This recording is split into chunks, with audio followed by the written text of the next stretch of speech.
Kandidati për deputet nga koalicioni Partia Demokratike Aleanca për Shqipërinë Mallështore, Viktor Tushaj, ka shpalosur disa nga problemet më të mëdha që ka hasur gjatë periudhës së tij si kryebashkiak në Lezhë. Gjatë një interviste për programin Review në Euronews, Tushaj theksoi se shpopullimi i vendit është një nga sfidat më të mëdha që Shqipëria po përballet, duke pohuar se mbi 1 milion shqiptar kanë emigruar gjatë viteve të fundit. Sipas tij, ky fenomen ka ndodhur për shkak të kushteve të vështira ekonomike, me paga dhe pensione të ulta, si dhe për shkak të mos funksionimit të shkollave dhe spitaleve. Tushaj theksoi gjithashtu se mungesa e medikamenteve ka ndikuar në përkeqësimin e kushteve të jetesës, duke prekur drejt për drejt jetën e qytetarëve.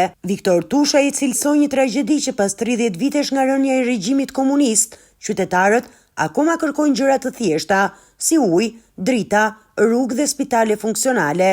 Ai theksoi se një qytet i tërë largohet çdo vit nga Shqipëria dhe për këtë ai e ka vënë fajin te politik bërësit që kanë dështuar të përmirësojnë kushtet e jetesës për qytetarët. Në një tjetër pjesë të intervistës, Tushaj u ndal dhe tek ndryshimi i fushatave elektorale, duke theksuar se kjo fushat është më e fokusuar dhe më afër qytetarëve, me një qasje të bazuar në komunikim der më der për të fituar besimin e tyre.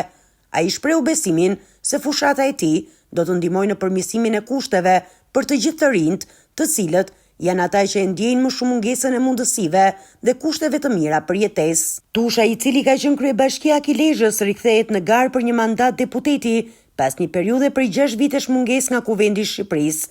Ai garon në listën e hapur të koalicionit Partia Demokratike Aleanca për Shqipërinë Mallështore për zgjedhjet e 11 majit.